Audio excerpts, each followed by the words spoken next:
News 18 India. Hind को मान्यता देने वाले फतवे पर राष्ट्रीय बाल संरक्षण आयोग ने डीएम को पत्र लिखकर एफआईआर दर्ज करने के लिए कहा है और निर्देश आने के बाद सहारनपुर के जिलाधिकारी ने एसडीएम और सीओ देवबंद को एक्शन लेने के लिए भी कहा है। राष्ट्रीय बाल संरक्षण आयोग ने दारुल उलूम के गजवाए हिंद पर दिए फतवे को देश विरोधी बतला दिया। दारुल उलूम के फतवे में गजवाए हिंद का महिमा मंडन करने का आरोप लगाया गया है।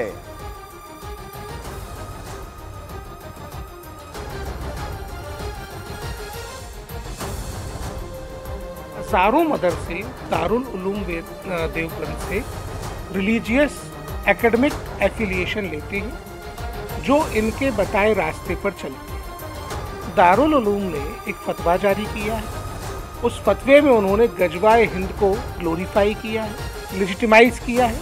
उन्होंने ये बोला कि गजवाए हिंद के दौरान यानी भारत पर आक्रमण करने के दौरान यदि कोई मारा जाता है तो वो सर्वोच्च शहीद कहलाए, वो जन्नती होगा। ये संस्था पिछले 150 साल से इस तरीके की गतिविधियों में लिप्त रही। एनसीपीसीआर ने ये आदेश दिए हैं कि अगेंस्ट है, बच्चों के राइट्स के अनुसार अधिकारों के हनन है और तमाम कानून की परिधियों के प्रतिकूल है। उसका राष्ट्रीय एनसीपीसी का एक आर्डर प्राप्त हुआ है जिसमें एफआईआर दर्ज करने के निर्देश दिए गए हैं। आदरणीय वरिष्ठ पुलिस अधीक्षक महोदय को इस पत्र को भेजा गया है। साथ ही जिसके क्रम में सीओ और एसडीएम देवबंद उसकी तस्दीक करके और उस पर कार्रवाई कर रहे हैं। इस बीच आपको बता दें, कुछ मुस्लिम धर्मगुरु भी दारुल उलूम के फतवे के विरोध में आ गए हैं। जमीयत हिमायतुल इस्लाम के अध्यक्ष कारी अबरार जमाल ने कहा कि इस तरह का फतवा सिर्फ सियासत का हिस्सा है। इतनी खूबसूरत गंगा जमुना तहजीब जैसी मिसाल वाले देश के अंदर इस तरह के फतवों का वायरल होना और उस पर सियासी रोटी सेकना, ये देश को नुकसान पहुंचाना, देश की तरक्की को, राष्ट्र की तरक्की को नुकसान पहुंचाना, इसके अलावा कुछ नहीं।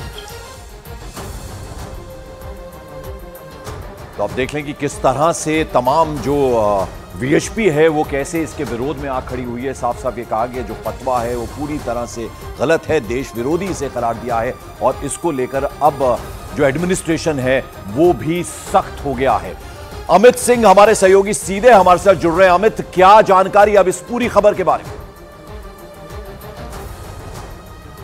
सीआर ने बीते कल डीएम और एसपी को चिट्ठी लिखकर इस पूरे मामले में दारुल उलूम के वेबसाइट की जांच करने की बात कही थी और उस पर एफआईआर दर्ज करने की बात कही थी और साथ ही साथ एनसीपीसीआर ने यह अनुरोध करते हुए ये भी जताया था कि अगर कोई इस पर ठोस कार्रवाई नहीं ली गई तो इस पर जिला प्रशासन इसके लिए जिम्मेदार होगा। तो जाहिर तौर पर जैसे ही डीएम के पास चिट्ठी आई, डीएम ने एसडीएम और सीओ को नियुक्त कर दिया है इस पूरे मामले में इन्वेस्टिगेशन के लिए और कल से ही सीओ और लोकल एसडीएम जो है इस पूरे मामले में इन्वेस्टिगेशन कर रहे हैं। तो जाहिर तौर पर संभवतः आज हो सकता है कि दारुल उलूम के वेबसाइट को पूरी तरीके से खंगाल लिया जाए और खंगालने के बाद जो एफआईआर दर्ज करने की प्रक्रिया है वो प्रक्रिया शुरू कर दी जाए, क्योंकि जिस तरीके से गजवाए हिंद का फतवा जारी किया गया है, एनसीपीसीआर ने स्वतः संज्ञान लिया है। सुओ मोटो लेते हुए उन्होंने डीएम सहारनपुर और एसपी सहारनपुर को चिट्ठी लिखी है, क्योंकि एनसीपीसीआर ने सीधे सीधे ये माना है कि जिस तरीके से गजवाए हिंद का फतवा जारी किया गया है इससे आतंकवाद को बढ़ावा मिल रहा है और कहीं ना कहीं बच्चों पर इसका असर बहुत ही खराब देखने को मिलेगा।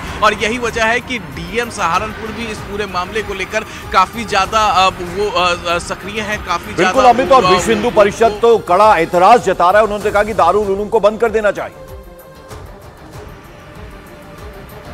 जी हाँ, बिल्कुल पंकज, दारुल उलूम को बंद कर देना चाहिए। विश्व हिंदू परिषद ने साफ साफ लफ्जों में कह दिया है और कहीं ना कहीं एनसीपीसीआर जिन्होंने नोटिस जारी किया है डीएम सहारनपुर और डीएम एसपी को, उन्होंने भी माना है कि इस तरीके का फतवा जारी करने से इससे बच्चों पर खराब असर पड़ेगा, आतंकवाद को बढ़ावा मिलेगा। और एक बात ये दर्शकों की जानकारी के लिए बता दूं कि दारुल उलूम जो है एक तरह से अगर दक्षिण एशिया की बात करें तो वो मदरसों का एक एपिक सेंटर माना जाता है, हेडक्वार्टर माना जाता है। वहीं से एक कथित रूप से से संचालित होती है मदरसे, तो जाहिर तौर पे इससे खराब इम्पैक्ट पड़ेगा, क्योंकि दारुल उलूम के वेबसाइट पे ही फतवाए हिंद क्या फतवा जारी कर दिया गया है, गजवाए हिंद का फतवा जारी किया गया, तो जाहिर तौर से इसका इम्पैक्ट बच्चों पर गलत बिल्कुल। पड़ेगा। तो दारुल उलूम के खिलाफ अब सख्त से सख्त एक्शन लेने की तैयारी कर ली गई है। एडमिनिस्ट्रेशन को बाकायदा विश्व हिंदू परिषद की तरफ से कहा गया है, एनसीपीसीआर ने भी उसमें दखल दिया है। दारुल उलूम के गजवाए हिंद पर दिए फतवे का जोरदार विरोध हो रहा है।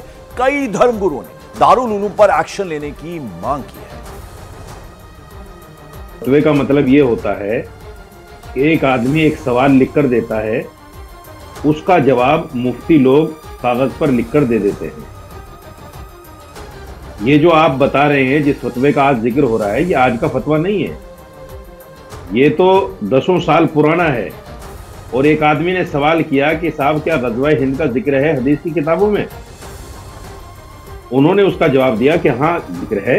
लोगों की जिम्मेदारियां महत्वपूर्ण होती हैं और जब वो लोग बड़े होने के बाद अपनी बड़ी जिम्मेदारी का बोध ना कर अब बहुत तरह के फतवे वेबसाइट पर जारी करने लगे तो उसके परिणाम निसंदेह घातक तो होते ही हैं, दुखद भी होते हैं। बताइए कौन सा देश ऐसा है जिस देश में हम रह करके गजवा हिंद करते हैं?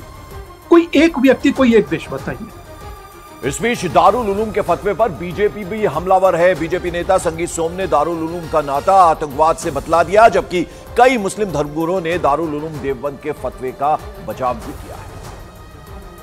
उसे गजवा नहीं कहते, बल्कि ये एक तरह से तकरीबकारी है जो लोग कर रहे हैं। यानी मैं आज ये बात कहूँगा कि मदरसों के अंदर आज तेजी के साथ मदरसे मॉडर्नाइजेशन की तरफ जा रहे हैं। मैं उत्तराखंड सरकार के अंदर जो मदरसे हैं हमारे, हमने मॉडर्नाइजेशन आधुनिकरण से जोड़ रहे हैं। माननीय मुख्यमंत्री श्री पुष्कर सिंह धामी जी के नेतृत्व में हमने यहाँ पूरा सिलेबस जो है तैयार किया है और एनसीईआरटी का सिलेबस है उसे हम बच्चों को पढ़ा रहे हैं ताकि वो बच्चे राष्ट्रवाद से जुड़ सकें और राष्ट्रवादी विचारधारा उनकी विचारधारा हो। लादेन से लेकर बगदादी तक उसी विचार से जुड़े हुए लोग रहे हैं।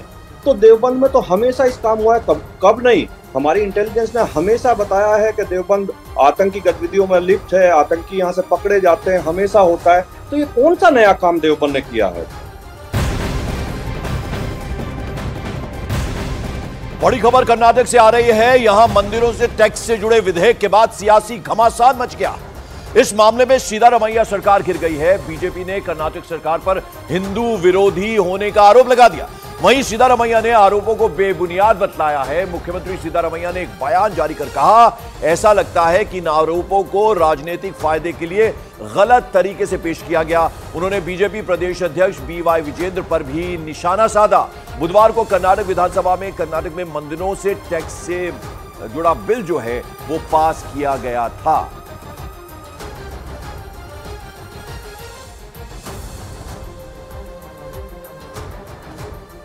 और मुख्यमंत्री सिद्धारमैया ने सोशल मीडिया प्लेटफॉर्म एक्स पर एक बयान जारी किया। साथ ही साथ उन्होंने ये लिखा कि ऐसा लगता है कि इन आरोपों को राजनीतिक फायदे के लिए गलत तरीके से पेश किया गया है।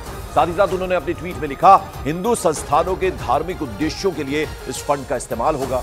सिद्धारमैया ने साथ साथ ये भी लिखा कि संयुक्त कोष को बढ़ाने के लिए यह कदम उठाया गया। अपने ट्वीट में